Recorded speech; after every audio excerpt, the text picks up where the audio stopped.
Bem-vindos a mais um episódio de E aí, professor? Oi, Walter. Olá, Martin. Como vai você? Eu vou muito bem, obrigado. Nós estamos vivendo em tempos sérios. E às vezes tempos sérios exigem conversas sérias. É verdade. Então, vejamos como vai ser essa daqui. E que o Senhor nos Sim, guie. vamos ver no que dá.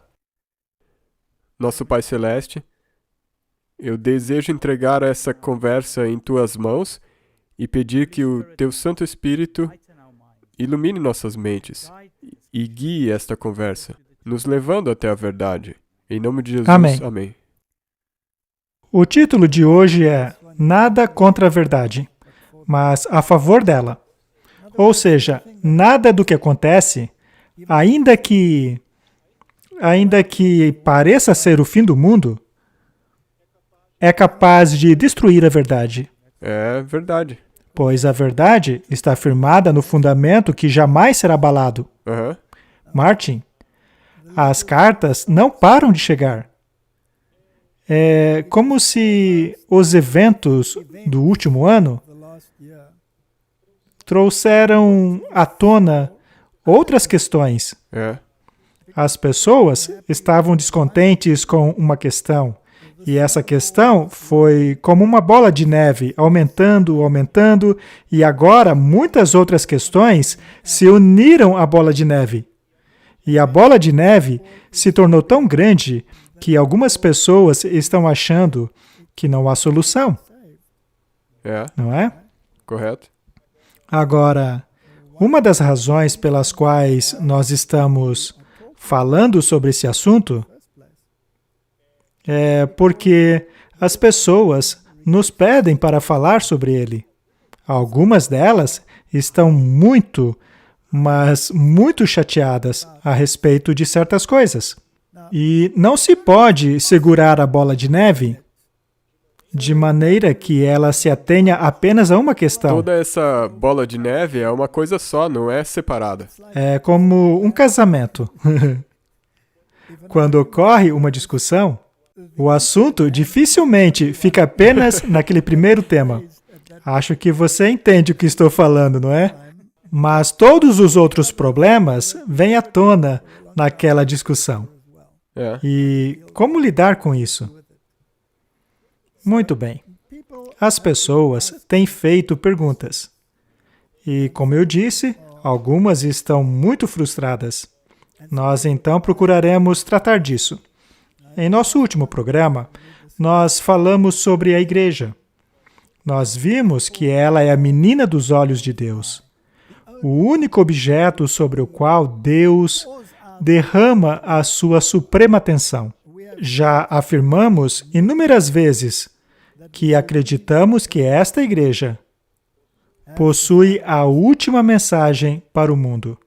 Mas a questão é que existem diferentes opiniões em muitos assuntos.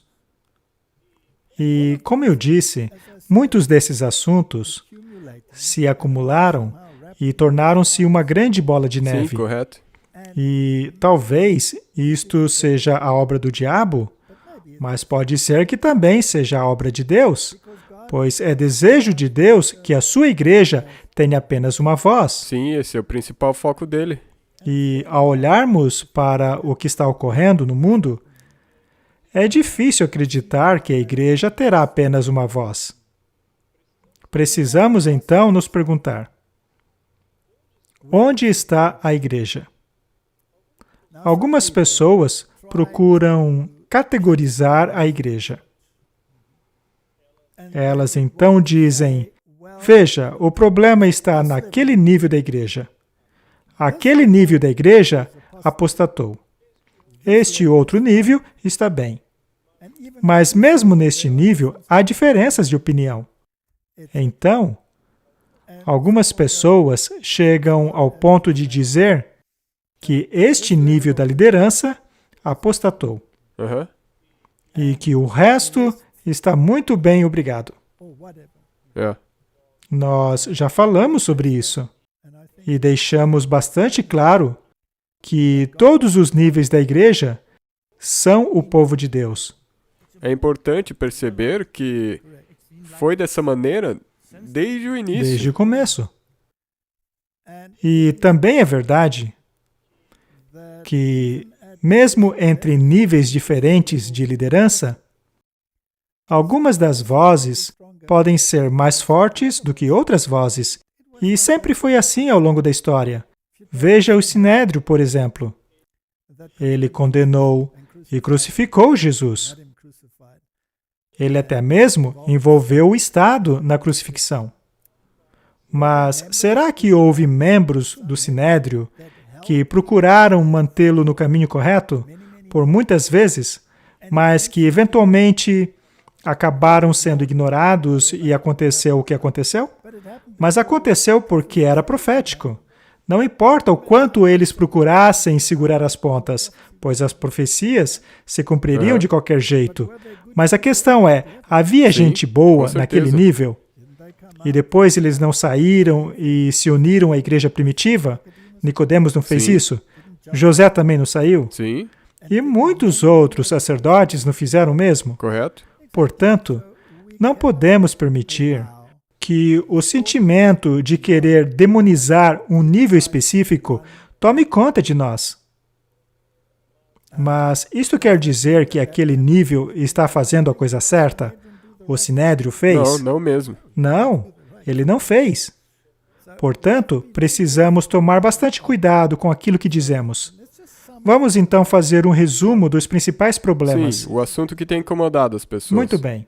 As pessoas estão perguntando por que a igreja está envolvida em encontros ecumênicos? Por que ela se assenta em conselhos ecumênicos?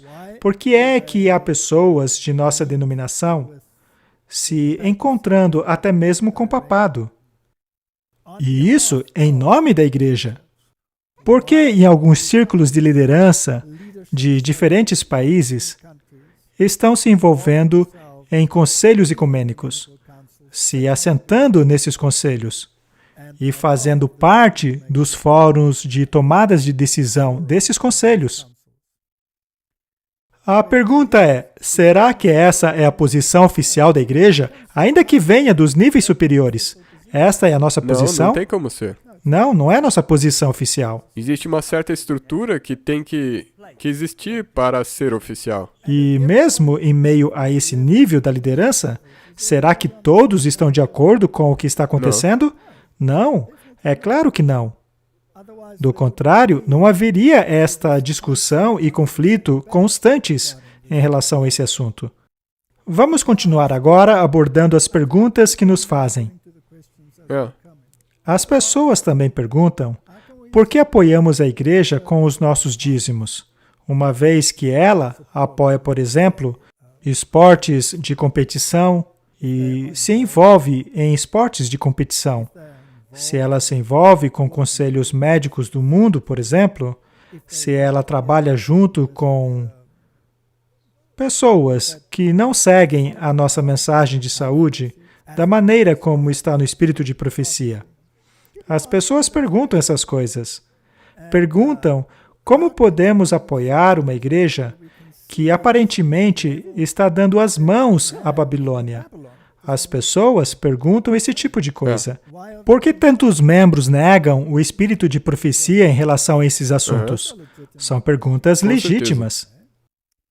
Uma pessoa que escreveu diz não mais frequentar a igreja de sua região, pelo modo como o culto divino é conduzido lá. Segundo ela, não há nada de divino naquele culto.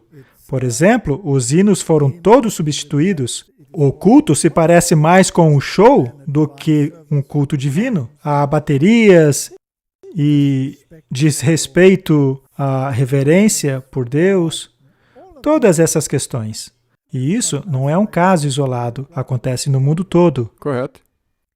Será então que, por causa disso, colocaremos toda a igreja dentro de uma sacola para jogá-la fora? Portanto, eu achei que seria bom falarmos sobre isso.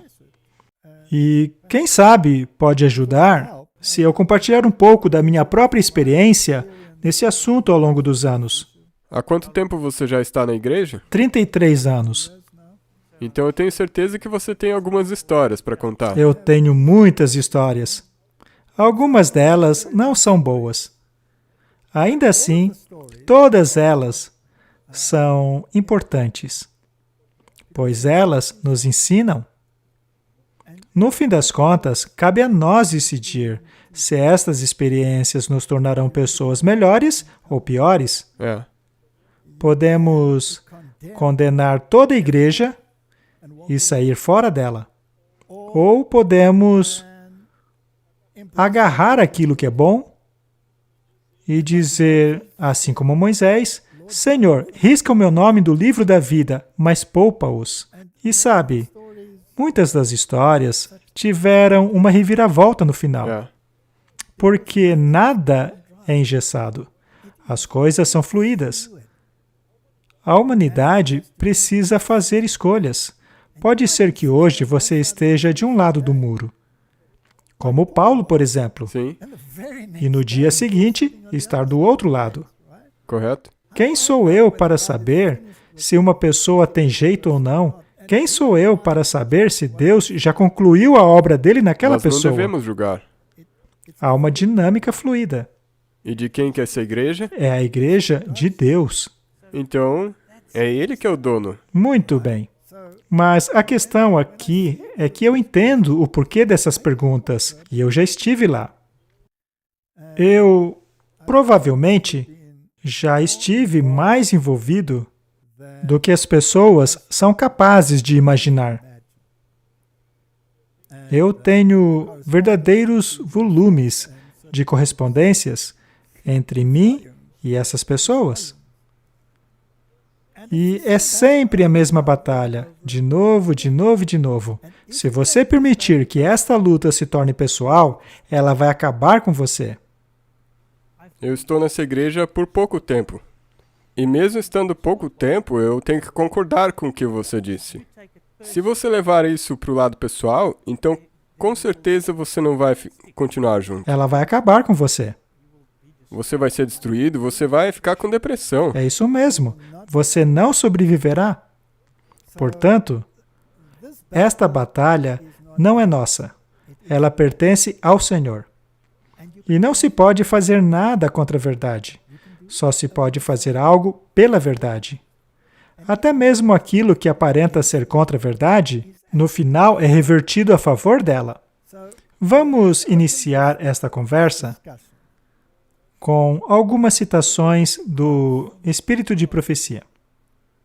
E então, vamos puxar um pouquinho a memória para ver as coisas de uma perspectiva diferente. Pois é possível focar tanto naquilo que é errado que não se pode mais ver o correto. E às vezes também não entendemos o porquê das coisas erradas. É verdade. Vamos então nos aprofundar um pouco nessa questão. Eu quero assegurar a audiência de que não importa o que aconteça, Deus é que está Amém. no controle. A vontade de Deus será feita, mas o modus operandi dele pode acabar sendo incompreensível, pelo menos para a mente humana. É um pouco não do jeito que você pensaria. Não. Nós faríamos de um jeito completamente diferente, mas ao se fazer um retrospecto, vemos que era a única maneira. Vamos ler um parágrafo do Espírito de Profecia. É do livro O Maior Discurso de Cristo. Controvérsia que desperta mentes. Em cada século, Deus escolheu mensageiros que foram vilanizados e perseguidos. Ainda assim, através de sua aflição, o conhecimento de Deus foi espalhado.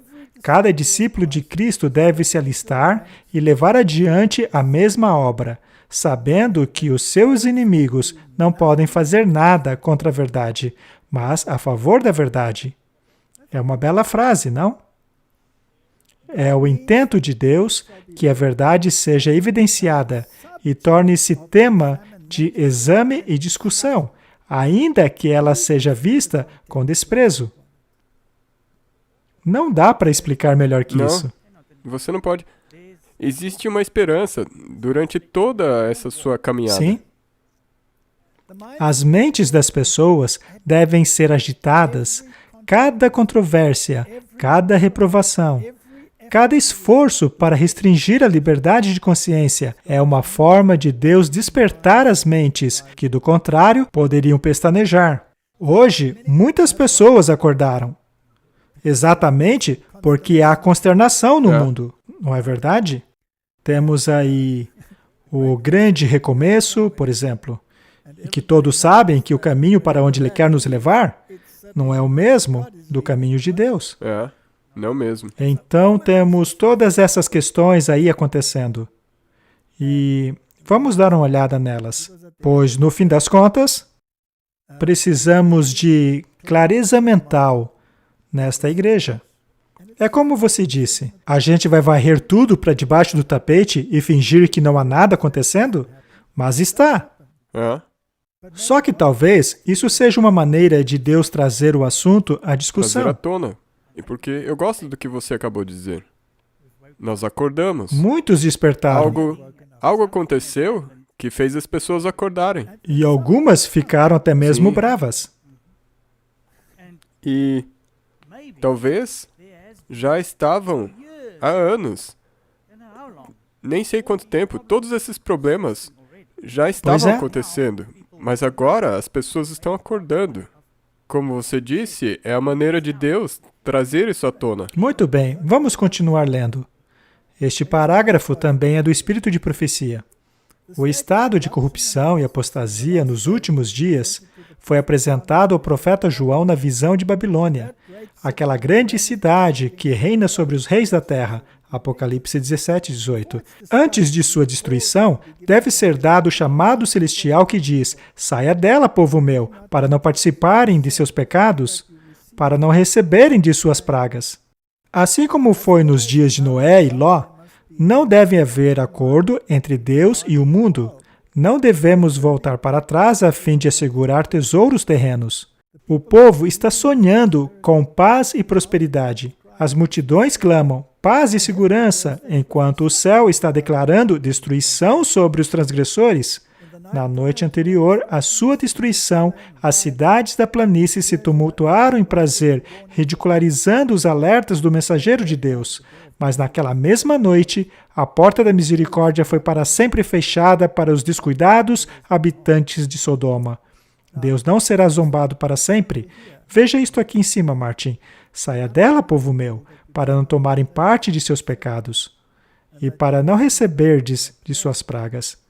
Isso é muito problemático. Está causando uma grande agitação. Em um concílio ecumênico, isto daqui não soa muito bem. Não. É um elefante branco no meio da sala. E conforme questiona aquela pergunta, por que estamos envolvidos? Bem, algumas pessoas acreditam que, ao nos envolvermos, a mensagem de Deus é difundida? Bem, deixa eu lhe contar uma história. Eu estava em um país lá do norte. Não vou dar mais detalhes. O que interessa, no fim das contas, é a história em si. Mas, na ocasião, eu fui convidado para fazer uma campanha pública.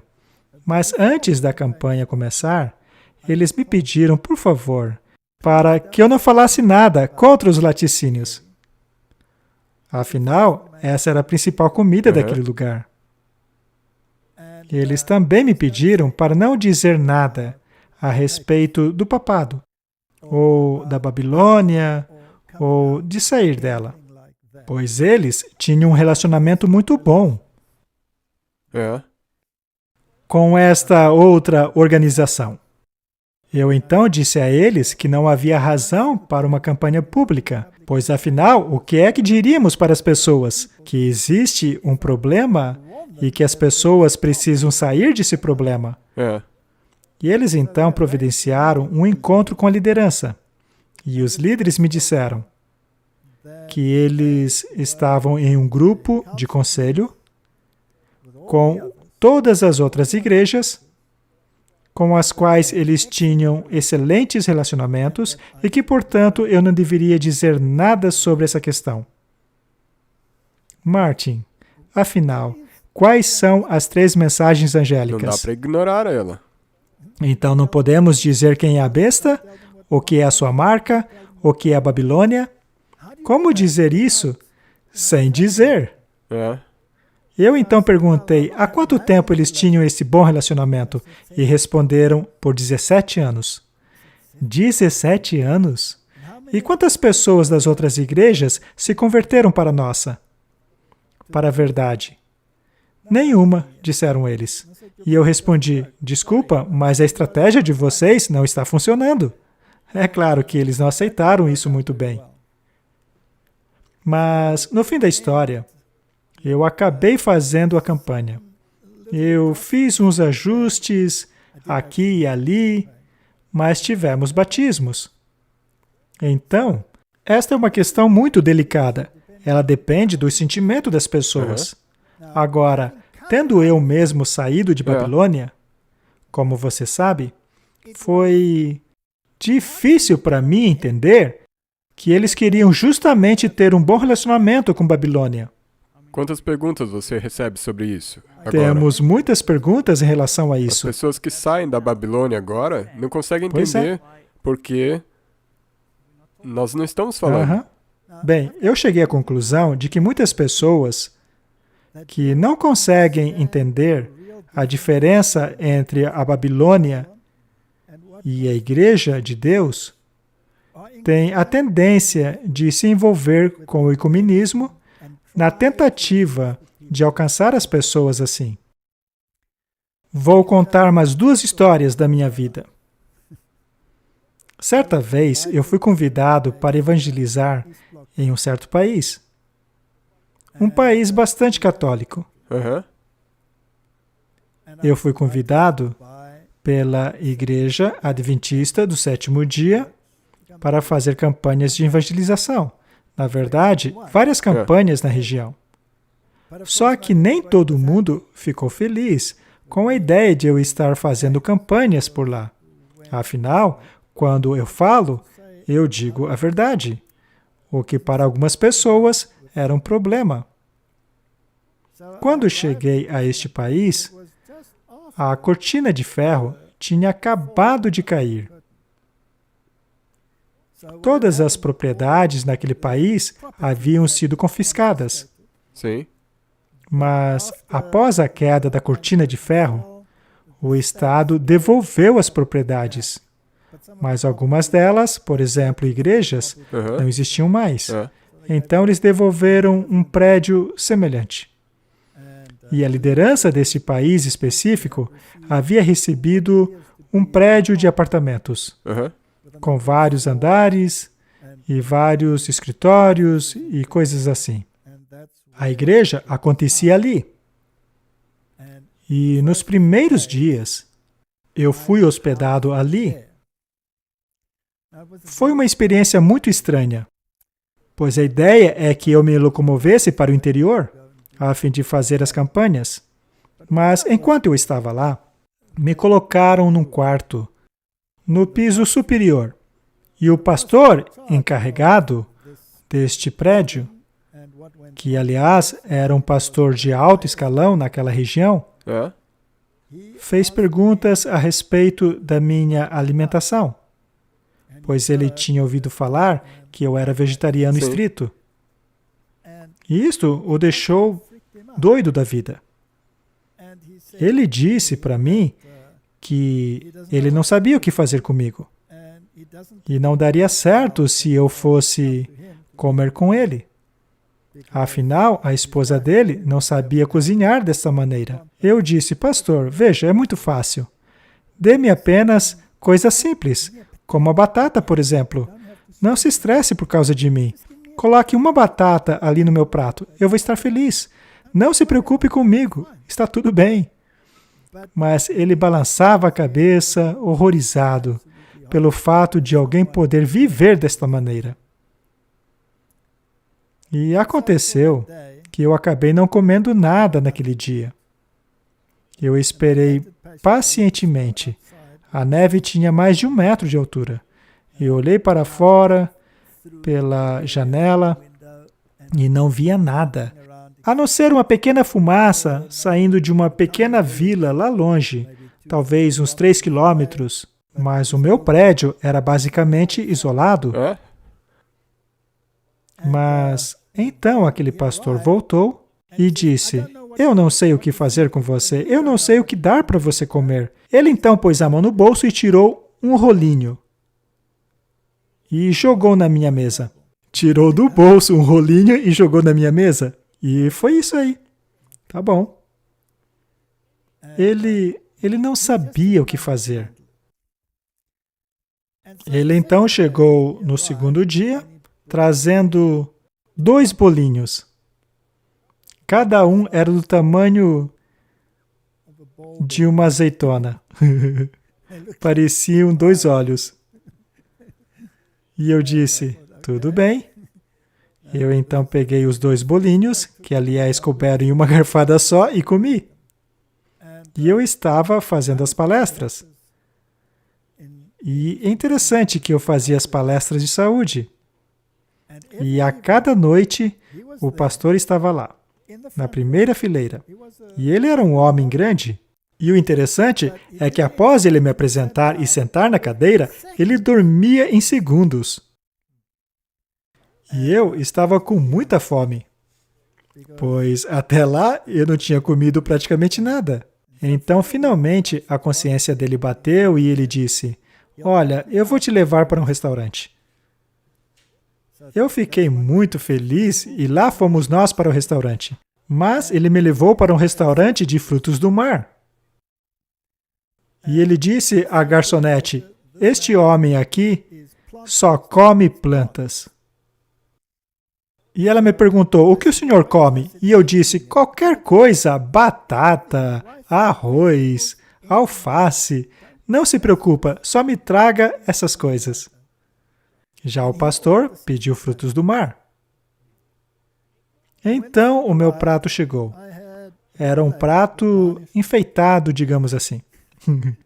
Tinha um tiquinho de cenoura ali, umas fatias de pepino, um pedacinho de alface, metade de um tomate cereja, tá?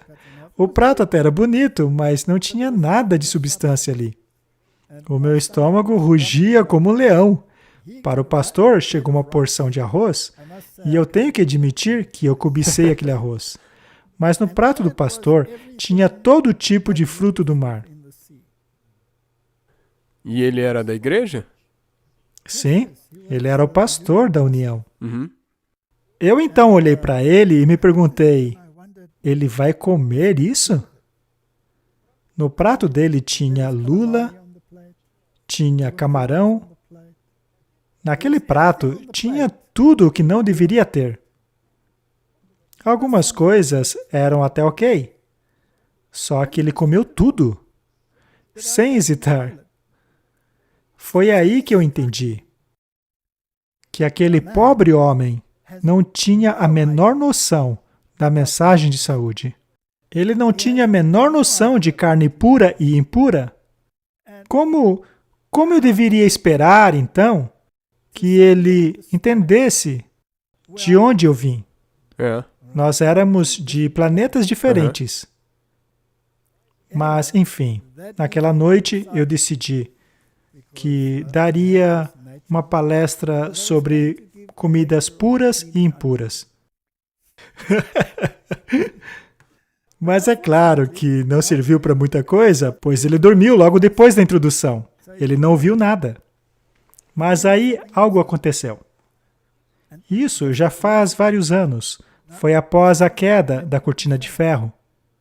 Faz muito tempo já, eu nem me lembro do ano. Foi neste prédio da União. Era a minha última noite ali. Depois da minha série de palestras, eu nem sei que efeito aquilo causou, mas naquela noite, chegou um pastor que iria me levar até o local da pregação. Era a primeira vez que eu o encontrava. Era um homem muito gentil. Após bater um papo com ele, eu sentei ao lado dele e houve uma reunião pública. Uhum. Só que era uma reunião ecumênica. E lembre, isso era na igreja adventista. Uma reunião ecumênica. Eu achei muito estranho. Mas, enfim, eu estava lá e envolvido já. E aí todos os representantes das outras igrejas começaram a chegar, os ortodoxos, os protestantes, e todos se assentando. E, finalmente, chega o cardeal da Igreja Católica Romana, com todo o seu aparato, seguido por sacerdotes, padres, e reservaram os assentos de honra para eles. Eu então me voltei para o pastor que estava sentado ao meu lado e perguntei: o que está acontecendo aqui? E ele disse para mim: não se preocupa não. Eles são assim mesmo, só ignore. Foi isso que ele me disse. Então, aquela reunião prosseguiu e o porta-voz da nossa igreja cumprimentou todos os representantes e disse que todos estavam reunidos ali para conversas ecumênicas, mas ele cumprimentou o cardeal com tanta pompa, com tanta bajulação, com tanta honra, que o próprio cardeal se levantou e disse: eu estou surpreso. Eu estou surpreso por ser recebido desta maneira tão calorosa. Eu não sabia que a igreja adventista demonstrava tanto interesse pelo ecumenismo. E o adventista disse: claro que sim, queremos acolher, abraçar a todos, blá blá blá. E lá estava eu, totalmente pirado. Então, eu vi palavras que fizeram meu coração parar. Ele disse: na verdade, nós temos hoje um convidado que veio da África. E tenho certeza que ele adoraria, em nome de todos os irmãos da África, dar os cumprimentos à Vossa Eminência. Por favor, venha aqui à frente dar os cumprimentos ao querido cardeal e sua delegação. Eu morri. O suor escorria na minha testa. E eu pensei: e agora? E eu pensei comigo mesmo. E eu só tinha alguns instantes, pois eu tinha que me levantar e caminhar no corredor para ir até a frente. E eu pensei: Senhor, socorro! As 3 mensagens angélicas não vão ser bem aceitas aqui. A terceira mensagem já seria mal vista. A segunda mensagem, então, seria um desastre. Então, o que eu podia fazer? Sobrou apenas a primeira mensagem. Então, enquanto eu caminhava até a frente, eu pensava no que diria. E eu disse a todos os delegados, coletivamente, e não apenas ao cardeal. E eu disse: o continente africano cumprimenta a todos os presentes que amam ao Evangelho eterno.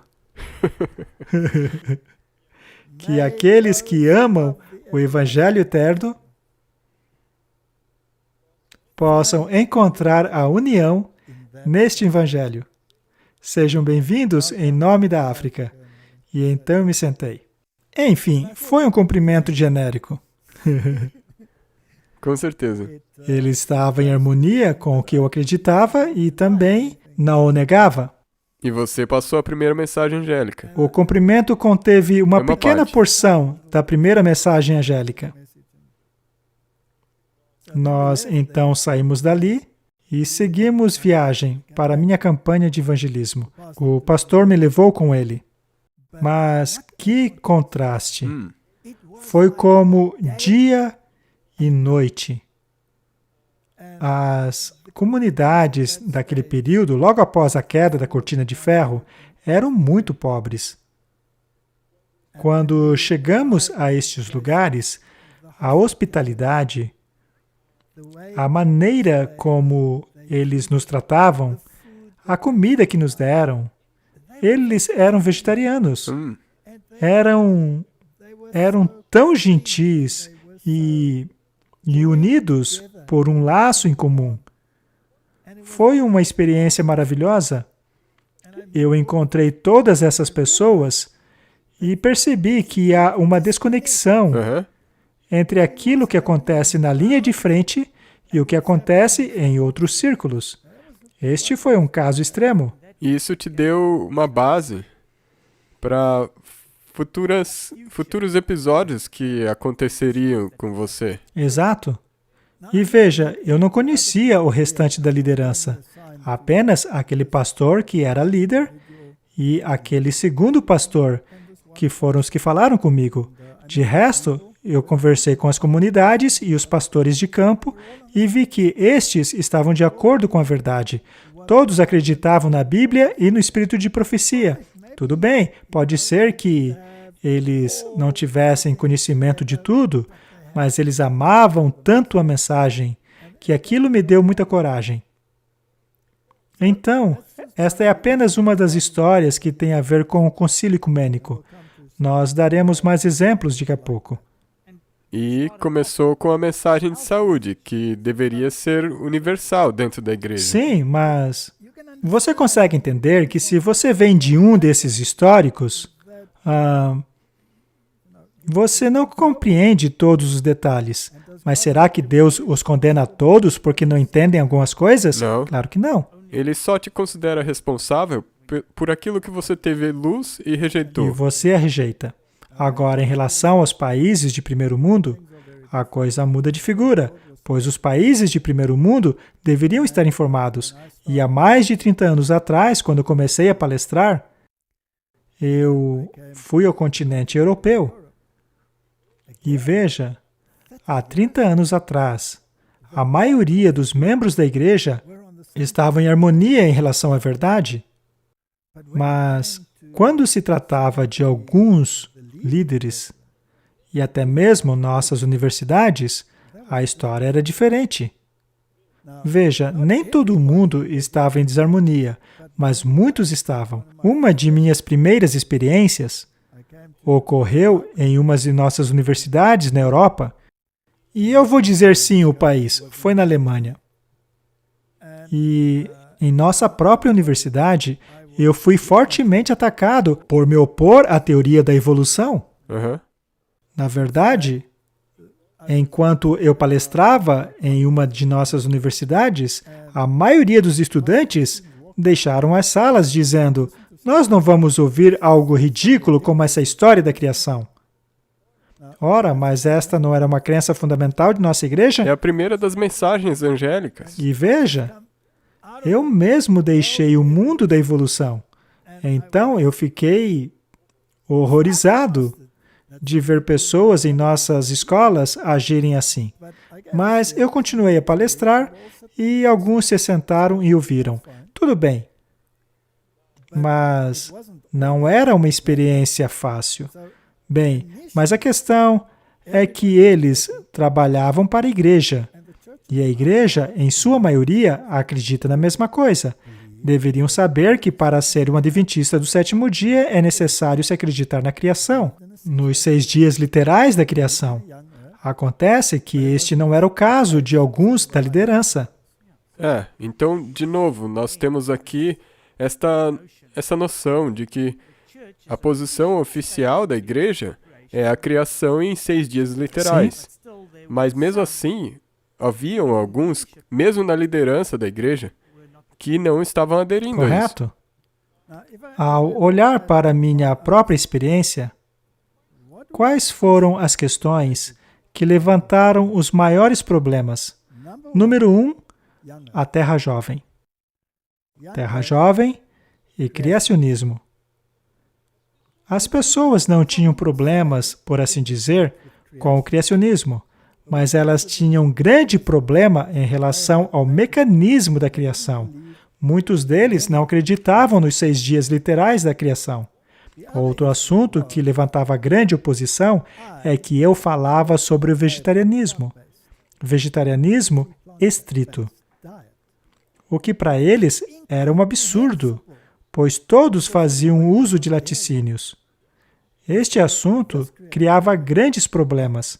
Na verdade, já em minha primeira campanha evangelística na América do Norte, cartas chegavam antes de mim, alertando a comunidade para não me deixar falar sobre saúde, pois eu era perigoso. Ele vai dizer que laticínio faz mal. Isso da sua própria associação. Na minha própria conferência. Mas lá no Espírito de Profecia, é dito que queijo nunca deveria ser ingerido pelo organismo humano. Correto? E o povo que guarda os mandamentos de Deus no fim dos tempos não poderia comer nada de origem animal. Precisaríamos abandonar leite, ovos, mas o queijo jamais deveria ser consumido. É totalmente impróprio como alimentação. Sim, e além desse argumento, eu tinha os resultados de meu próprio programa de pesquisa. E as pesquisas me levaram a concluir que não importa o quão desagradável essa informação seja para mim, eu mesmo tinha que mudar a minha alimentação. E acabei percebendo que isso é um enorme desafio para as pessoas de nossa igreja. Então, este assunto sempre gerou polêmica. Mas o terceiro assunto é o das sociedades secretas. Nem ouse falar contra as sociedades secretas. Muitos se sentiam incomodados ao dizermos diretamente o que é a Babilônia. Diziam que eu não deveria ser direto, eu deveria amaciar a mensagem. Não queriam que eu anunciasse que Babilônia tinha caído. Me diziam apenas para deixar um bom exemplo. E assim as pessoas aceitariam a verdade do nada. Acontece que aquele país havia adotado essa estratégia por 17 anos, sem ter resultado algum. Então, estas são as questões. E estas polêmicas ocorrem na igreja hoje em dia. E a maioria deles provavelmente já tem existido há anos, antes mesmo de você entrar na igreja. É verdade. E sabe, quando aceitei a verdade, fazia pouco tempo que eu estava nela.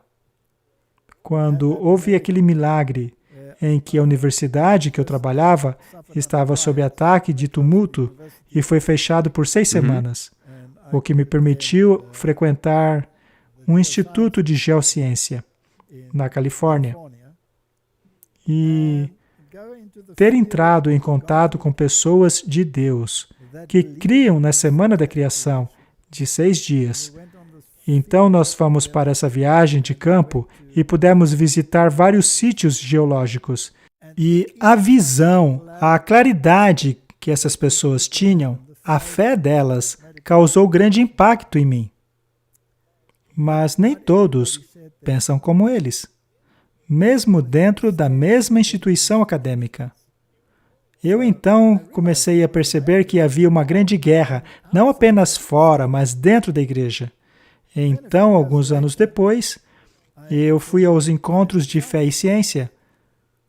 E nestes encontros, os meus olhos realmente se abriram. Eu pude perceber o quão profundo este problema realmente chega. Então, Martin, ainda sobre esse tema, vamos ler mais uma citação do Espírito de Profecia. Nós então continuaremos a história. Este foi retirado do Cartas e Manuscritos, volume 14. Grandes esforços são feitos neste século para induzir ministros a deixarem o caminho direto da verdade e santidade a fim de sustentar o curso de ação incorreto. Muitos elogiam ministros que se concentram na graça, misericórdia e o amor de Jesus, que não fala a respeito de deveres e obrigações, que não alerta a respeito do perigo da hipocrisia, ou que não apresentam os terrores da fúria de Deus. A obra do Senhor é ardente e precisa, acima de qualquer engano e hipocrisia. Seus verdadeiros pastores não louvarão ou exaltarão a homens.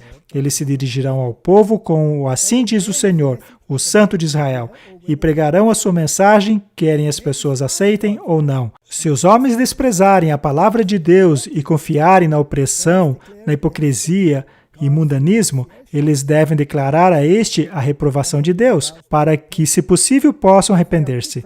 Mas se forem muito orgulhosos para se arrepender e confessar seus erros, e se voltarem a Deus, buscando a sua salvação e favor, o Senhor removerá a sua luz deles e os deixará trilhar no caminho que escolheram. Então você foi convidado a essas reuniões do Fé e Ciência, Correto. mas qual delas que você... Houve encontros de fé e ciências em todos os continentes. A questão era, nós ainda acreditamos nos 6 dias da então isso era criação? da igreja. A igreja. Essa reunião sobre fé e ciência é da igreja, então. Tais encontros foram organizados pela Conferência Geral. Nós ainda cremos nisso? E qual é a nossa posição em relação a este importante assunto? Qual é o nosso princípio de fé? Ok? Pois, como eu disse, há muitas pessoas em nossas universidades adeptas do evolucionismo, o que é contrário ao espírito de profecia. Sim. Mas, continuando, eu estava em um outro continente. Este, eu também direi qual é, era a Austrália. E acontece que eu podia apenas fazer campanhas evangelísticas durante as férias das universidades. Porque você trabalhava em tempo Eu integral. trabalhava em período integral na universidade. Portanto, eu tinha períodos curtos de tempo para isso. Mas o interessante é que se a campanha não se encaixasse nesse esquema, eu não podia ir. Aham. E a minha primeira visita na geociência não se encaixava no esquema. Ainda assim, o Senhor abriu as portas e por causa daqueles tumultos, eu tive 6 semanas para ir. Foi muito bom. E lá eu encontrei aquelas maravilhosas pessoas que eram criacionistas e haviam escrito livros maravilhosos a respeito de criacionismo e evolucionismo. Eu já tinha esbarrado no material, mas não tinha me impressionado. Agora, essas pessoas tinham uma fé tão bonita e tão firmada que acabou sendo muito útil para mim. E então eu percebi que existem pessoas que agarram-se à palavra de Deus e o espírito de profecia puramente baseadas em ciência. Então você teve esse conflito no começo porque você encontrou pessoas que acreditavam na evolução e na criação. Aham. E agora você tem de novo a sua fé na denominação. Deixa eu explicar. Eu já havia aceitado a verdade, mas o meu conhecimento ainda tinha lacunas. E ainda depois disso, continuaram algumas lacunas. Mas com o passar do tempo, elas foram se fechando, até que eu tivesse 100% convicto na Bíblia Correto. e no espírito de profecia. Mas continuando. Então me convidaram para a Austrália. E mais uma vez, chegaram lá cartas antes de mim. Cartas que alertavam a respeito da minha mensagem de saúde. Elas diziam, não deixe esse homem falar de saúde. Então, quando cheguei lá, a recepção foi muito fria. Para não dizer coisa pior. A própria liderança da igreja de lá me tratou muito friamente por causa dessas cartas. Elas vieram de várias fontes diferentes, porque a dieta vegetariana estrita, ou vegana, era algo incompreensível para as pessoas, exceto para os adeptos do movimento da nova era. Mas dentro da igreja, esta alimentação não era aceita. Então, eles me recepcionaram muito friamente. Mas eles estavam contentes que eu pudesse falar sobre criacionismo, evolucionismo, coisas assim, mas em relação aos outros tópicos, com certeza não fui bem-vindo. E então, fui convidado a falar em uma das nossas grandes universidades daquele país. Eu fui ao departamento de ciência e lá dei algumas palestras a respeito de criacionismo e evolucionismo. Agora, Martin, que tipo de reação você esperaria de uma instituição que supostamente acredita na Bíblia, no espírito de profecia? Você supõe que seria bem aceito, não é? Especialmente porque eu mostrei evidências atrás de evidências de que a Bíblia é baseada na verdade. Mas, muito pelo contrário, minha recepção lá também foi muito, mas muito fria. Exceto por uma pessoa de lá, que era muito culta. E ele era um recém-converso. E algo me chamou a atenção. Em algumas instituições nossas, a nível universitário, os tentáculos do pensamento secular haviam se infiltrado e as pessoas estavam com medo de serem ridicularizadas por terem um ponto de vista diferente. Então eu percebi que havia bastante animosidade ali. Mas esta história tem uma virada interessante. Bem, enquanto eu estava lá, eu visitei um lugar em que Ellen White morou enquanto esteve lá. E ela viveu numa casa chamada Sunnyside, que hoje é um museu. É um museu. E eu entrei naquele museu com a minha mulher. E eu fiquei empolgado, pois eu poderia tirar muitas fotos. Eu sempre estava pensando em evangelizar, em maneiras interessantes de levar a verdade ao mundo secular. E lá estávamos nós, olhando tudo com calma, tirando fotos de detalhes. Havia vitrines com vestidos que ela usou. Veja, nós normalmente temos esta ideia austera de uma senhora que só usava preto, mas ela tinha alguns vestidos com cores também, bem interessantes para aquela época. E havia um homem nos observando. Este homem era o curador daquele lugar, o curador daquele museu. E ele não sabia quem éramos. E enquanto andávamos tirando foto, ele perguntou: "De onde vocês são?" Nós respondemos. E ele perguntou: "Por que vocês têm tanto interesse nisso? Por que tiram tantas fotos?" E eu respondi: "Eu posso utilizar essas fotos para evangelizar também." E ele então respondeu: "Você realmente acredita no espírito de profecia?" Eu disse: "Claro que sim. Eu comecei a minha pesquisa justamente me baseando no que diz o espírito de profecia. E eu envolvi um monte de alunos nessa pesquisa, na tentativa de mostrar que o que está escrito ali é, na verdade, fato científico. E os resultados dessa pesquisa simplesmente me deixaram de queixo caído pela precisão do espírito de profecia. E eu lia tudo o que podia. Eu lia e relia. E sempre que descobríamos algo em nossa vida que não estava em harmonia com o espírito de profecia, saber daquilo não era uma reprovação, mas um prazer. Sim, eu reconheço esse sentimento. Assim que você descobre aquilo que você, na verdade, deve fazer, Sim. é como se... É empolgante. Agora, pelo menos, eu conheço. Agora eu sei que não posso fazer isso. Que legal. Mas por quê? Porque isso é melhor do que aquilo. Eu fui descobrir no laboratório. Exatamente. Daí você obteve os E eu fatos. descobri. É por isso que Deus manda fazer assim. A minha fé se fortaleceu demais. E, de repente, o homem começou a chorar. Qual o problema com você? E ele disse: "Ninguém mais acredita nisso. A nossa universidade ignora o espírito de profecia. Eles têm vergonha deste nome. Eles tentam escondê-lo. Eles até mesmo plantam árvores grossas em frente dos memoriais na tentativa de esconder o nome. Eles têm vergonha disso." E de repente eu percebi que havia um grande problema. Aquilo ficou claro para mim. E então algo muito interessante aconteceu. Antes deste encontro, veja, eu era um visitante da África. E tudo bem, eles tinham esses problemas com mensagem de saúde, mas eu era bem aceito. Eles então me perguntaram se eu faria um discurso de abertura quando reabrisse a universidade. Pois quando eu estava lá, eles estavam de férias. Então, quando a universidade reabrisse, eles queriam que eu falasse alguma coisa. E eu disse sim.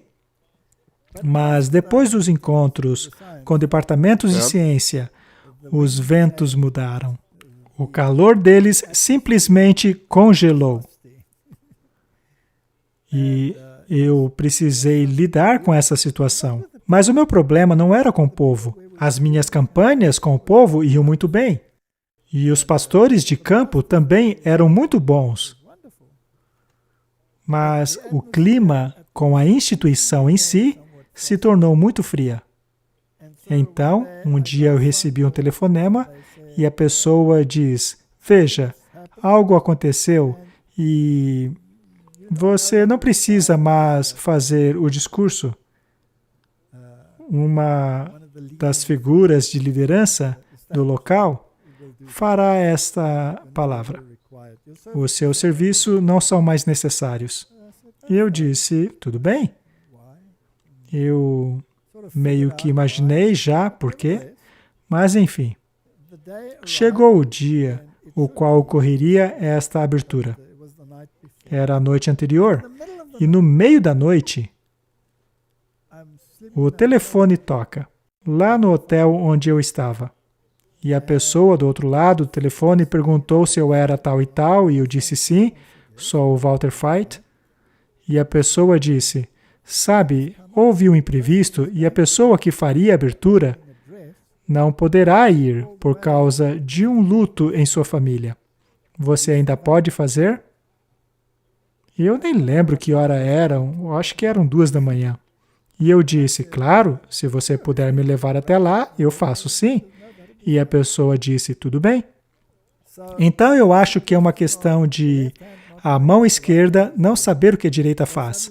Surgiu uma crise e alguém lembrou que eu havia sido um requisitado e depois cancelado, e talvez eu ainda estivesse disponível. A pessoa não sabia a razão por trás disso, mas enfim. Então, eu cheguei lá, naquela manhã, para dizer uma palavra, e eu percebi que algumas pessoas da instituição ficaram horrorizadas ao me verem lá. A ideia é que eu falasse por 40 minutos. Lá estava eu e minha esposa sentados no auditório, aguardando pelo início do evento. Os alunos estavam todos por lá. E eu então notei um burburinho ali no meio dos irmãos. Eu então percebi que eles estavam tendo uma discussão bastante acalorada. E aí um deles chegou ao meu lado e disse: olha, eu sinto muito, mas aconteceu aí um problema e você não poderá mais falar por 40 minutos. Você pode falar em no máximo 10 minutos? Então, todo o discurso que eu havia preparado para a abertura teve que ser reduzido para apenas 10 minutos, que não adiantou para nada. Mas aí ele foi embora. E continuaram com a discussão deles. E algo interessante que vi ali foi um festival de música, que lembrava mais um festival de música pop do que qualquer outra coisa. Tinha bateria lá no palco, tudo isso. E constatei então que eles removeram 30 minutos do meu discurso para o concerto musical deles. Eu sabia que houve uma interposição ali. Aí, quando chegou a hora de falar, me perguntei: que mensagem posso deixar a este jovem? O que posso dizer em 10 minutos? 10 minutos passa muito rápido. Para você, com certeza não é um tempo muito longo. Olha, é verdade. Enfim, eu tinha apenas 10 minutos. Eu então subi no palco, cumprimentei a todos os presentes e fiz uma introdução muito rápida a respeito de onde eu tinha vindo no mundo, como eu cheguei a abraçar a verdade, o porquê que hoje eu acredito no criacionismo e por que a Bíblia e o Espírito de Profecia são totalmente confiáveis em relação à criação. E eu então apontei o meu dedo dessa maneira e disse: todos vocês estão aqui em uma instituição adventista. E se alguém aqui disser para vocês que Deus não criou o mundo em 6 dias literais, não acreditem nele. Esta pessoa não conhece a verdade. Confie na Bíblia e no Espírito de Profecia. Eu então disse mais uma coisa ou outra, e todos eles se levantaram para aplaudir. Aí eu fui embora depois dos meus 10 minutos. E acabou havendo muita consternação, pois aqueles 10 minutinhos foram bastante significativos. E quando saí com a minha esposa, para irmos embora, um senhor idoso veio a nós, chorando copiosamente. Ele era um pastor aposentado. Ele então me abraçou e disse, muito obrigado. Obrigado por colocar a Bíblia e o espírito de profecia como o centro de sua fala. E eu perguntei, quem é você? E ele disse, eu sou um pastor aposentado e passo o meu tempo falando com os estudantes para encorajá-los a ainda acreditarem. Bem, eu não sei se a situação hoje em dia já mudou ou se não mudou. Alguns dizem que mudou. Mas essa foi a minha experiência. E foi quando eu estava lá que recebi o convite para participar do encontro de fé e ciência. Ok. Logo após eu terminar a campanha evangelística. E foi uma experiência maravilhosa com o povo de Deus. Eu entrei no avião, cruzei o Pacífico e cheguei nos Estados Unidos, ainda dentro da janela de tempo que eu tinha. E tive o privilégio de passar os últimos dias ali, no encontro de fé e ciência. Aquilo realmente me abriu os olhos, pois ali havia cientistas de todas as partes do mundo. Havia pessoas da Europa, de vários países. Havia pessoas da África, América do Sul, e lá eu também encontrei pessoas que, como posso dizer, me fizeram ver que nem todos estão no mesmo lado do muro em relação a esse assunto. Mas, de qualquer maneira, as conversas foram fascinantes. Foi tudo muito direto e aberto. Lá havia representantes de várias instituições. Havia das nossas universidades, das grandes universidades da América do Norte, instituto de todo o mundo. Era um encontro de fé e ciência, então havia muitos cientistas, dos quais eu era um. E também haviam outros representantes do continente africano. E o interessante é que os representantes dos países de terceiro mundo eram, em sua maioria, a favor da Bíblia e do espírito de profecia. Mas algumas das palestras que foram dadas foram, como posso dizer, horripilantes. Horripilantes. Alguns dos editores de nossas revistas liberais não tiveram o menor receio de declarar que não acreditam no relato da criação. E com a mesma ousadia nos disseram que não criam no espírito de profecia. Eles disseram que não acreditavam de maneira alguma que os livros são inspirados. Sua autora não passava de uma senhora boazinha. E não parou por aí. Eles também não estavam muito convencidos a respeito de doutrinas como a do estado dos mortos. Eu comecei a me perguntar, como essas pessoas se declaram adventistas do sétimo dia? E são editores de revistas nossas. Quando eu ingressei na conferência, o representante da Europa chegou em mim e disse, veja, eu não conhecia ele, mas pude perceber logo de cara que ele tinha uma grande animosidade contra mim. E ele gritou na minha cara, ali mesmo no saguão, diante de centenas de pessoas. Eu e minha esposa ainda estávamos com as malas, tínhamos acabado de chegar da Austrália. Eu provavelmente teria sido convidado sozinho, mas como ela estava comigo na Austrália, ela acabou vindo junto. Mas este homem veio e gritou bem na minha cara, dizendo, eu como carne! Eu respondi, quem é você? E o que eu tenho a ver se você come carne ou não? Que sujeito estranho! Então eu segui meu caminho. Eu não sabia quem era ele naquele ponto. Então eu fui para o elevador, depois de pegar a chave do meu quarto, e quando as portas do elevador estavam para fechar, ele veio correndo com tudo. Lembre-se, esse homem era o representante da Europa. Ele então meteu o pé na porta do elevador, as portas se abriram de novo, e tinha umas 12 pessoas no elevador, com gente com mala e tudo. E aí ele gritou para mim, você e sua Ellen White estúpida! Eu pensei comigo mesmo, Que sujeito ignorante! Eu então o ignorei e fui para o meu quarto e só depois eu descobri quem ele era. E algumas das palestras apresentadas lá eram extremamente evolucionistas.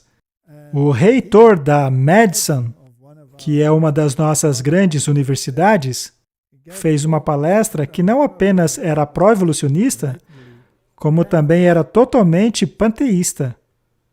E eu dava uma olhada nas pessoas ao redor e todo mundo parecia muito bem com o que estava sendo dito, exceto por um homem, que era representante da Holanda. Este homem se levantou, fez um discurso e começou a chorar. Isto causou um impacto tremendo no encontro. Ele disse: veja, eu enviei o meu filho para uma dessas universidades. Ele foi para lá como um cristão fiel, e voltou um ateu, um evolucionista. E eu ainda vejo hoje muitos de nossos irmãos, líderes, ensinarem exatamente a mesma coisa. Lá eu percebi que o bezerro de ouro que eles não permitem que toquemos é a questão da cronologia da Terra. Sabe, eles não se importam nem um pouco que nossa doutrina diga que Deus criou o mundo em 6 dias. Mas se você disser 6 dias literais, aí, meu amigo, começa a discussão. A polarização foi simplesmente enorme. E sabe, aquelas pessoas que eram pró-evolucionismo eram de nossas maiores universidades. Uma delas, que fica nos Estados Unidos, era, na verdade, conhecida por seu posicionamento evolucionista. Eles afirmaram lá que as universidades do mundo nos ridicularizariam se defendêssemos o criacionismo. E então eles se opunham veementemente. E eu conhecia alguns dos palestrantes lá. Eu já conhecia o ponto de vista deles. Eles eram completamente contrários ao espírito de profecia. Mas por que eu estou dizendo isso, Martin? Todos estes indivíduos fazem parte de nossa rede. E, infelizmente, em muitas de nossas universidades, que querem receber reconhecimento acadêmico, parece haver mais de um tipo do que do outro tipo. Eu me lembro certa vez de ter me encontrado com alguns irmãos que estavam preocupados com isso. Nos encontramos em uma sala de lá, e aquelas pessoas estavam absolutamente chocadas com o que estava sendo dito lá, e o que aqueles adventistas acreditavam. E eu me perguntava constantemente, por que essas pessoas estão na igreja? Eles não acreditam no espírito de profecia, não acreditam no que a Bíblia diz. O que elas estão fazendo aqui? E é isso o que as pessoas estão perguntando hoje. E eu não acho que é uma pergunta injusta. Não, claro que não. Mas, com o tempo, eu acabei percebendo que Deus permite esses conflitos dentro da igreja a fim de estimular o pensamento da humanidade. Ele permite que os dois lados apresentem os seus argumentos para que as pessoas tomem a sua decisão. Sim. E umas de nossas universidades, que eu considero a mais apóstata nesta questão do criacionismo e evolucionismo, é aquela dos Estados Unidos. Ela era muito contrária ao meu ponto de vista, que é a favor da Bíblia e o espírito de profecia. Bem, aconteceu que eu fui convidado a falar lá pela juventude. O Grêmio Estudantil me convidou, e mais de uma vez. E houve uma preocupação tremenda por causa disso. A liderança não queria que eu fosse lá. Mas o Grêmio dos Estudantes disse, vocês não mandam na gente, nós somos um corpo independente. E então, lá fui eu. E foi inacreditável. Os estudantes estavam todos ali, mas lá atrás estavam também todos aqueles elementos. E eu tinha permissão para explicar o meu ponto de vista.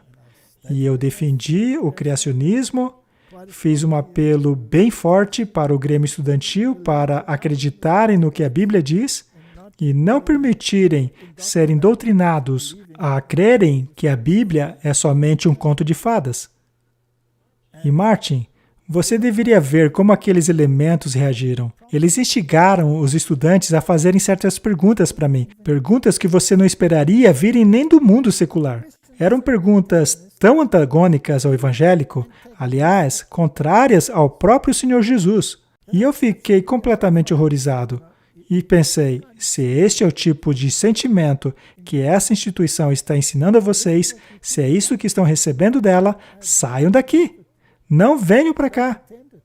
Mas se continuarem a estudar aqui, se apeguem à Bíblia e ao espírito de profecia. Você acha que eu dei um mau conselho? É reestabelecer a verdade, colocando ela em seu devido lugar. É verdade. Agora, esta guerra entre criacionismo e evolucionismo ocorre em todos os níveis, até mesmo em meu próprio país. Eu dei cursos nas universidades daqui sobre fé e ciência, enquanto eu ainda dava aulas lá. Eu fiz isso como um favor.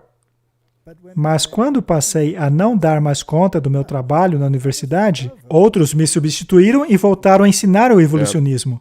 Portanto, é um pêndulo que vai para criacionismo, evolucionismo. Depende de quem está na liderança do curso. E isso é algo que ocorrerá na igreja até o final dos tempos. Agora faço a pergunta.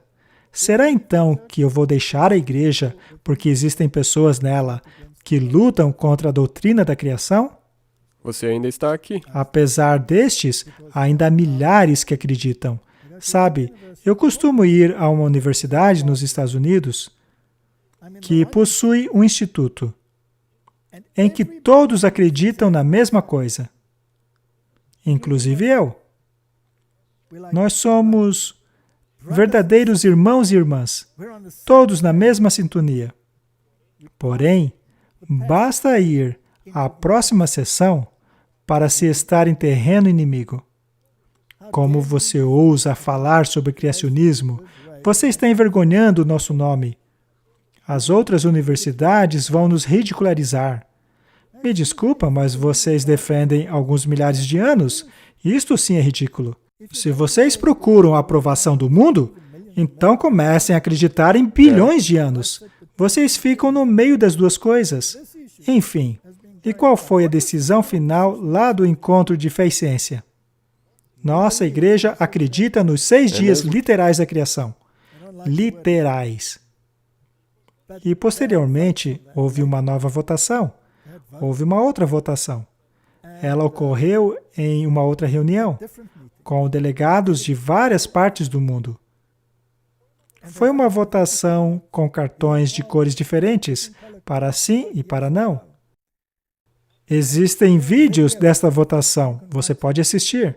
E você pode ver claramente os representantes europeus e alguns outros do Pacífico e outros dos Estados Unidos, eles votaram contra. Eles não acreditam nos 6 dias literais da criação. Ainda assim, a esmagadora maioria acredita. Ora, eu vou deixar a igreja porque alguns representantes dela querem estar em harmonia com o mundo? Mesmo que se for a liderança? Bem, era a liderança.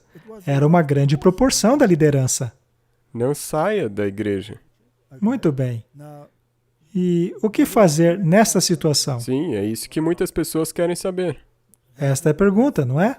O que fazer numa situação desta? A resposta é: acredite na Bíblia e no espírito de profecia.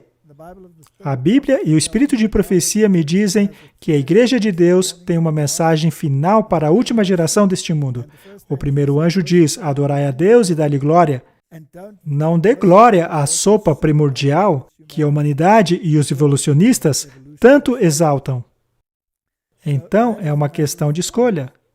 Eu nunca vou deixar a verdade pelo fato de pessoas em posição de liderança não se apegarem à verdade. E vale lembrar que existem muitas pessoas no alto escalão que se apegam à verdade. Eu sei porque eu falei com elas. E essas pessoas dizem muito claramente que não concordam com estas coisas que estão acontecendo nesses círculos de liderança. Então, a questão é essa. Muitos do povo de Deus têm a sensação de que não tem jeito. Elas se sentem marginalizadas, se sentem limitadas no que tange a falar sobre essas coisas. Vamos ler mais uma citação do Espírito de Profecia. Cartas e Manuscritos, volume 14. Aqueles que colocam os mensageiros fiéis de Deus na parede, que os desanima e ficam entre eles e o povo, de forma que a sua mensagem não tenha influência que Deus deseja que tenha, são responsáveis pelos enganos e heresias que entram na igreja como resultado de suas ações. Isso deixa as coisas bem claras. Estes têm uma terrível conta a prestar a Deus. Após o Senhor ter repetidamente alertado o seu povo, e estes ainda se recusarem a ouvir a sua voz e a serem instruídos, sua culpa tornar-se-á abominável a ele. O registro de sua rebelião está escrito em um livro diante dele, e os confrontará quando o julgamento começar e os livros forem abertos. No fim das contas, eu cheguei à conclusão de que em todos os níveis da igreja, desde o topo da conferência geral até o nível da igreja mais pobre do planeta, haverá pessoas que se posicionarão no lado errado da questão. E quem vai decidir como este problema vai ser resolvido é Deus. Sabe, se você olhar para a reforma, sempre que haviam pessoas que não concordavam, eles começavam uma outra igreja. Ok? E assim continuava. E mesmo dentro de uma igreja só, ela acabava se separando. Aham. Então, nós temos a igreja de Deus, e se nós a dividirmos, mesmo aqueles que acreditam que nós temos a verdade completa, vão, no final das contas, também se dividir. Porque também vai surgir divisão ali. É verdade. É por isso que você nos mostrou que fiquemos. Deus vai resolver o que tem que ser resolvido. É mesmo. Voltando para o encontro de fé e ciência, aquele representante da Europa, quando a votação finalmente decidiu que a igreja crê nos 6 dias literais da criação, aquele homem se levantou para protestar fortemente, dizendo que ele não poderia voltar para a Europa com aquela decisão. Afinal, você sabe, a Europa, com todo o seu conhecimento avançado sobre o assunto, jamais aceitaria um posicionamento tão ridículo.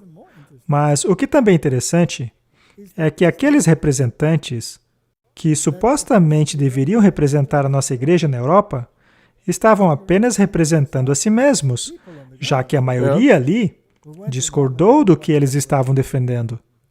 Então, eu concluí que esta guerra acontece em todos os níveis da igreja. Em relação à questão da saúde, também há uma guerra. Não ouse mexer no prato das pessoas. E, ao observar o comportamento daqueles representantes, eu também concluí que aquilo que estava em suas mentes é diretamente proporcional ao que estava em seus pratos.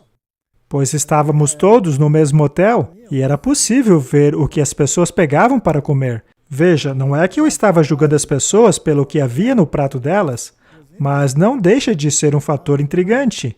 E havia uma correlação entre os seus discursos e o que havia nos pratos. Quando eu comecei a palestrar sobre reforma da saúde na Europa, e no Pacífico, na América do Norte, havia muitas pessoas que se opunham fortemente e chegavam até mesmo ao ponto de valerem-se de instituições seculares para ridicularizar a nossa mensagem. O problema é que esse tiro sempre saía pela culatra. Sabe, quando Deus quer que uma mensagem se espalhe, ela se espalha. E se Ele quer espalhar a mensagem do criacionismo, não há maneira melhor do que permitir que haja um embate entre os dois. Porque tudo será de novo pela verdade. Exatamente. Portanto, se houver um conflito entre as duas ideias dentro da igreja, e as pessoas tomam conhecimento desse movimento, Elas são forçadas a tomarem um posicionamento, seja para um lado ou para o outro. E é assim que Deus também trabalha com a mensagem de saúde.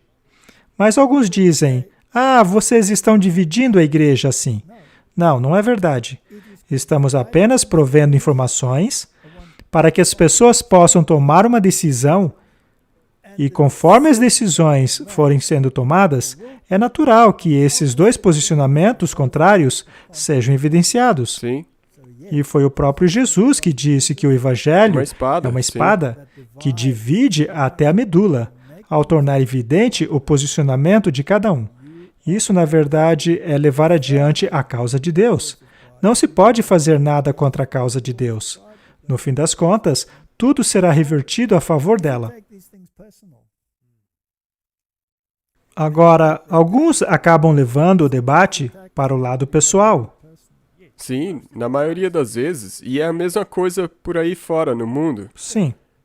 Quando eles não conseguem te pegar nos fatos, daí começa a virar uma briga pessoal. Sim, acaba chegando nesse ponto. Às vezes, os argumentos tornam-se armas. Por exemplo, estas pessoas de nossas revistas liberais. E olha, nós temos revistas bem liberais. Bem, acontece que essas revistas chegam até mesmo a ofender aqueles que discordam delas. Eu me lembro lá na Europa, a primeira vez que eu estive lá foi durante o inverno, lá na Alemanha, na parte norte da Alemanha, perto do Mar da Noruega. E acontece que esse mar estava congelando. E eu vim da África. Você, por acaso, já viu um mar congelar? Não. Nunca? Você já viu um lago congelado? Não. Não. Não estamos acostumados a isso. E naquela ocasião, o mar todo estava congelado. Era possível até mesmo caminhar da costa até o barco ali no oceano. É claro que eu não andei porque era longe, mas daria para ter andado até o navio. Eles então me levaram lá e eu caminhei sobre o mar da Noruega. Que experiência para alguém que veio da África, não é? Então, em um de meus sermões, eu mencionei que era uma coisa fantástica poder caminhar sobre o mar congelado. Eu achei aquilo incrível. Bem, logo em seguida, publicaram em uma dessas revistas liberais o seguinte: Walter Veit acha que é Jesus, pois ele caminhou sobre a água. Portanto, com argumentos como esse, é fácil levar para o lado pessoal. Mas o melhor é ignorar. Agora, quanto à questão da saúde, as minhas palestras sobre este assunto causaram um grande rebuliço por lá. Mas o curioso é que 33 anos depois, todo mundo concorda que este é o estilo de vida mais saudável. Mas no início foi uma verdadeira guerra. Já não faz 34 anos? Porque senão daqui a pouco eles vão começar a dizer nas publicações dele 33, Walter Veit disse que ele é um maçom. Eu não duvidaria disso.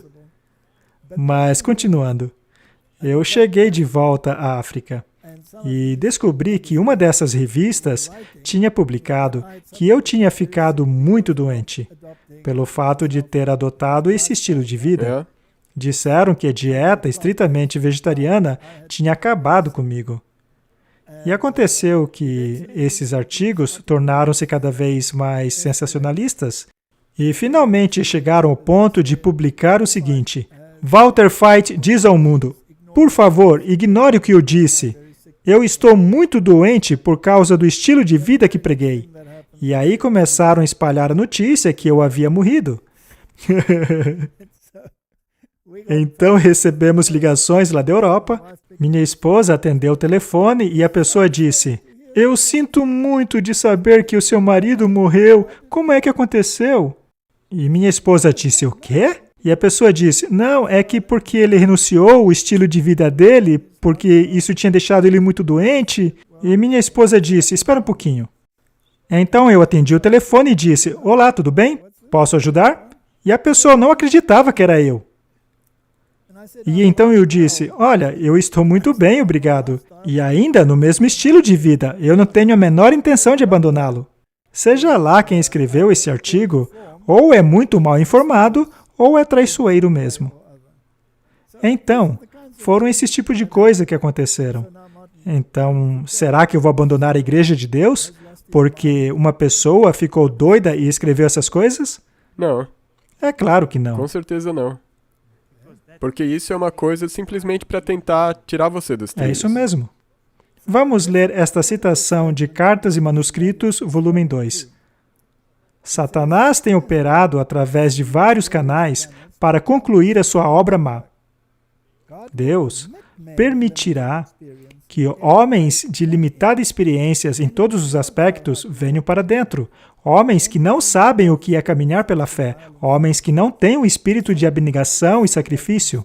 Satanás poderia sim insinuar a fim de influenciar a obra, e esses trabalhadores que são contrário àquilo que Deus tem constantemente colocado diante de seu povo, pela sua palavra e pelo testemunho de seu espírito. É sempre assim, Martin. Aham. Não importa qual tema de discussão, se é a criação contra a evolução, ou mesmo a reforma da saúde, o coração de tudo é sempre a palavra e o testemunho. Aí está o coração de tudo. Essa que é a nossa âncora. Isso mesmo. Se você coloca essas coisas de lado, você será levado embora, sem âncora, e a correnteza te levará para a Babilônia. E você não pode depender de só um deles, mas de ambos. Sim. A palavra e o testemunho. E uma coisa triste é que eu encontrei pessoas, ali nesse encontro da fé e ciência, que estavam super firmadas do lado da Bíblia e do espírito de profecia. Porém, por estarem na companhia deste outro grupo, acabaram mudando de lado. Foram arrastados. Eu cheguei a um deles e perguntei, o que aconteceu com você? Por que você está permitindo ser arrastado por essas teorias? E ele olhou para a mesa e disse, isto é o ômega. E eu disse, se você acha que isso é o ômega, por que agora faz parte dele? Saia fora daí. Firme a tua fé na Bíblia e no espírito de profecia. O argumento deles não agrada nem a Deus e nem ao mundo. Você será ridicularizado do mesmo jeito. Se apegue à verdade. Mas a questão é que esse debate ocorrerá na igreja até o final da sacudidura. Muitos acabarão dizendo, eu não quero mais ficar do lado daqueles que são ridicularizados por acreditarem nos 6 dias literais da criação. Já outros dirão, não queremos mais ficar do lado daqueles que dizem que o caminho da saúde é seguir as orientações dadas no espírito de profecia. Não ficaremos mais deste lado, vamos para o lado do mundo. Mas também haverá aqueles que ficarão firmes, seja em um lado ou outro. Não importa a natureza do debate. E o fato de ouvirmos essas teorias estranhas, vindo mesmo de pessoas que ocupam o papel de liderança na igreja, não faz dessa igreja a Babilônia. Quer dizer apenas que ou existem pessoas confusas ou babilônios infiltrados. Você mencionou agora que isso vai continuar até o fim da sacudidura. Sim. Mas o que define o fim da sacudidura? O fechamento da porta da graça? Nós já falamos muito sobre a sacudidura. Eu não me lembro em qual episódio foi, pois já gravamos vários deles. Eu acho que foi o número 17, mas eu não tenho certeza. Enfim, mas vimos que é um testemunho direto Sim. que causará a sacudidura. E o que é o testemunho? Todas essas verdades. Essas verdades. O que não quer dizer que concordaremos sempre em cada pequeno ponto, que os pensamentos serão absolutamente sincronizados. Mas a questão é que o que causará a sacudidura são aqueles que acreditam na Bíblia e no espírito de profecia. E a igreja vai passar por isso. Sim. Deixa eu dar mais um exemplo. Eu estava em outro país ali do leste europeu. Ele havia sido parte da União Soviética, mas agora é parte da União Europeia. E assim como o outro país, sobre o qual eu já comentei, eu palestrei lá. E eu falei da mesma maneira como sempre falava. Eu expus quem é Babilônia, ou quem é a besta, e por aí vai. Acontece que alguns não aceitaram bem. Em uma dessas reuniões, o meu tradutor era um acadêmico. E eu estava palestrando naquele auditório, falando em inglês, e ele traduzia para a língua do país. Acontece que ele não estava traduzindo o que eu dizia. Eu só percebi isso porque alguns dos ouvintes começaram a corrigi-lo. Eles levantavam dizendo, não, não, não, ele não disse isso. Ou seja, o tradutor não me traduziu corretamente. Quando eu falava alguma coisa mais direta, que chamava os bois pelos nomes, que expunha o papado, ele não queria traduzir. Finalmente, ele ficou tão irritado que largou o microfone lá e foi embora. Foi muito embaraçoso. E o que eu achei interessante é que a pessoa que veio para o palco e pegou o microfone foi o presidente da conferência. E, imediatamente, o clima mudou, porque ele estava em harmonia conosco. Isso mostra que não é verdade que toda a liderança foi para o outro lado do muro. Nós tivemos um ótimo relacionamento. E também tem outra coisa interessante. Eu dei várias palestras ali naquele país. E uma das igrejas na qual eu deveria fazer uma campanha evangelística, o pastor daquela igreja era bastante jovem. E, na minha opinião, ele era extremamente liberal. O foco dele era a música, a guitarra. A mensagem para ele era secundária. O que mais importava para ele era as pessoas serem felizes, saírem do culto se sentindo bem. Era quase carismático. Isso era tudo o que ele queria. Então, ele não ficou empolgado com as coisas que eu disse. E como eu disse, ele era bem jovem e ele não foi grosso, mas era evidente que ele não concordava comigo. Eu posso, na verdade, dizer que ele se irritou. Acho que eu tirei a igreja dele da zona de conforto e ele não gostou. Ele queria uma mensagem macia, calma, sem nenhum questionamento que pudesse gerar conflito. Aliás, qual é o nome daquele famoso livro de nossa igreja? O Grande Conflito. O Grande Conflito, é esse mesmo. Bem, ele não gostava de conflitos. E mais para o final da campanha evangelística, que foi 1 ou 2 semanas depois, de repente ele mudou. E eu pensei, será que algo que eu disse tocou ele? Ele então disse que queria falar comigo. Tá bom?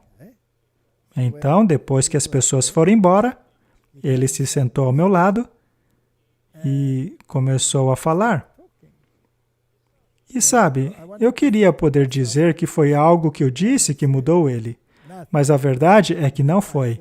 Nada do que eu disse tocou ele. Eu não tive participação nenhuma. O que aconteceu é que ele tinha falado com a avó dele, que tinha quase 90 anos. Ela já era bastante idosa. Ele era um netinho dela, né? E depois das palestras, ela disse a ele que agora ela poderia morrer em paz. Pois após as palestras, ela tinha certeza de que a velha mensagem adventista estava viva e sendo pregada. Foi isso que cortou o coração daquele jovem pastor. Então, não foi o que eu disse. Foi a avó. Foi o que a vozinha dele disse. E, de repente, ele disse a si mesmo, esta é a mensagem adventista? E ele passou a pensar nisso. Bem, eu não sei o que aconteceu a ele, mas ele mudou completamente. Agora, Martin, se o grande conflito não houvesse chegado a ele por meio daquelas reuniões, a vozinha dele teria sido capaz de tocar o coração de seu neto?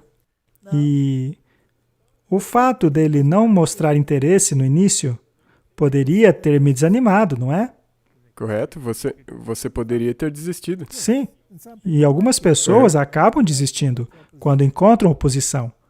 Mas isso tudo apenas me mostrou que Deus está no controle, Ele está sempre trabalhando. Não podemos julgar alguém superficialmente, pois não sabemos se aquele jovem que achamos que não tem mais jeito um dia será tocado e, de repente, mudar de vida.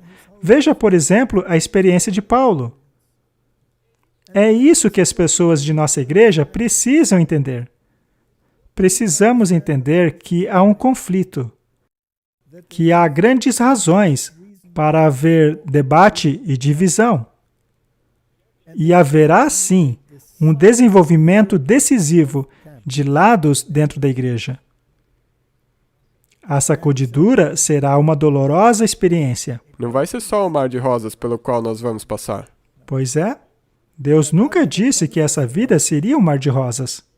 E é por isso que eu gosto da Bíblia. Deus é honesto. Ele diz que teríamos aflições neste mundo. Você se acha capaz de beber o cálice? Porque você certamente vai bebê-lo. Eu já tive muitas experiências com a liderança da nossa igreja. Algumas delas foram fantásticas. Já outras eu nunca compartilhei, pois eu não quero passar a impressão de que eu quero derrubar a igreja ou coisa assim. Mas às vezes, ouvindo o que você compartilhou, eu encontro novamente encorajamento e esperança em histórias como essas. E, por favor, não condene toda a liderança apenas porque alguns agem de maneira contrária àquilo que você pensa ser o correto. Sabe, eu já passei por situações bastante sérias. Como alguns sabem, eu acabei sendo banido de certos países. Eu já fui acusado, já fui entregue às autoridades. Eu já passei por muitas coisas. Algumas delas foram muito dolorosas.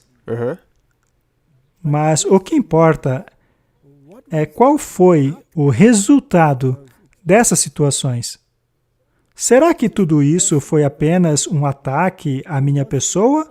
Ou será que o ataque era contra uma doutrina atrelada ao evento? Ou seja, a minha pergunta é: o que é que Deus queria trazer à tona com aquele evento? Neste caso, a nossa pessoa deve ficar no segundo plano. O que acontece conosco não é mais importante. O resultado importa. Será que alguma verdade foi exaltada? Sabe, talvez poderemos falar sobre isso em um futuro programa, pois tenho muitas coisas para compartilhar. Eu sempre fui muito relutante em dividir essas experiências, pois as pessoas poderiam me dizer: por que você está contando tudo isso? Mas sabe de uma coisa? Eu conto porque aconteceram. E a razão pela qual eu não contei muitas dessas experiências é que elas podem ser dolorosas. Mas, parando para pensar, elas, na verdade, podem ajudar algumas pessoas a entenderem que a questão vai muito além do que os seus sentimentos pessoais. Quando a igreja lida com esta igreja, todo mundo, do nível mais alto ou mais baixo, está no meio de um processo de formação. E não temos como saber quando aquela experiência transformadora ocorrerá. Não sabemos. E se não formos levados a uma posição da qual precisamos decidir entre uma coisa e outra, como é que aquele assunto se tornará evidente? Portanto, ao tentarmos responder às perguntas dessas pessoas sobre por que isso ou aquilo está acontecendo na igreja e por que a liderança tomou aquela atitude ao invés da outra, eu gostaria de levá-los a considerar por que Deus está permitindo isso. O que é que Ele está tentando evidenciar com isso? Considere quanta gente está tomando sua decisão por causa disso. Não no sentido de declarar guerra contra um indivíduo específico, não. Mas no sentido de se decidir pela verdade. Pela verdade. Colocando a verdade de volta onde ela deveria estar. Este é o nosso objetivo. E sabe de uma coisa? O que eu adoraria que acontecesse? O que seria a minha recompensa máxima por esse trabalho? É ver as pessoas crerem na Bíblia e no espírito de profecia. Eu queria que as pessoas soubessem da paz e do descanso proveniente em sabermos que somos feitos à imagem de Deus, que não somos um acidente, que as pessoas saibam que há um estilo de vida que as protege, no cuidado de Deus, para que você seja mais E que feliz. Ele já proporcionou. Pois é, não é algo para te fazer sofrer, é algo para te fazer feliz. Então, é muito bom ver alguém se decidindo por essas verdades. Mas, sabe, isso não acontece facilmente. Pois surge uma guerra quando se toca no prato de uma pessoa. Mas quando aquela pessoa finalmente entende, temos então um indivíduo que está em união perfeita com aquilo que você pensa e com a Bíblia e o espírito de profecia. E então ele passará a lutar o conflito. Sim. Vem o conflito de seus colegas, ou amigos, ou família, ou esposa, filhos. Ele entrará na guerra. Ele também terá que travar essa batalha. Mas que alegria ele não terá quando ver um de seus queridos aceitando a verdade. E assim a guerra continuará até o soar da última trombeta. E é interessante que o tempo todo, você mencionou antes, não leve para o lado pessoal. Porque a batalha não é contra você. Não, não é. Se esta guerra se tornar pessoal, você perde. A batalha é contra a Bíblia e o espírito de Correto? profecia. E provavelmente contaremos mais histórias, E eu não vou é, estar Martin? esperando por isso. Vamos orar. Querido Pai, Tu tens a igreja e a verdade. E essa verdade se encontra na Bíblia e no espírito de profecia. Ajuda-nos a compreender a Tua mensagem, a entendê-la, e sempre que não compreendermos alguma coisa, que peçamos sabedoria. Tu prometeste que aquele que buscar, achará. Se pedirmos, o Senhor nos dará. Eu sei por experiência própria que isto é verdade. Sempre que houve dúvidas, o Senhor proveu a resposta. E eu oro para que o teu povo nunca desista, que ele não desanime por causa dos conflitos, que eles se apeguem à verdade. A tua palavra é verdade. Os seus testemunhos são verdades. Nós pedimos em nome de Jesus. Amém. Amém.